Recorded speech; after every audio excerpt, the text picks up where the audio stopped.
guys, good morning and welcome to my kitchen. Yes. So today's video we are going to do the fruit salad Pinoy flavor. Yun. I hope you enjoy this video and I hope I can give you some tips how to make fruit salad. So let's begin.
So guys, tapos na po ang ating fruit salad. Ayan na po.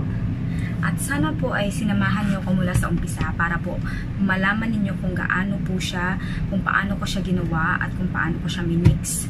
So napaka-easy lang, 'di ba? Kaya alam ko na alam niyo na 'to. Kaya gusto ko lang i-share sa inyo kung paano ko gawin ang aking fruit salad, combination ng fruit in can at saka fresh na fruit. So guys, ito na po siya, ito na po, at thank you so much po for watching, and I hope na nakapagbigay ako sa inyo ng idea. Kaya ayun guys, see you in my next video. Bye!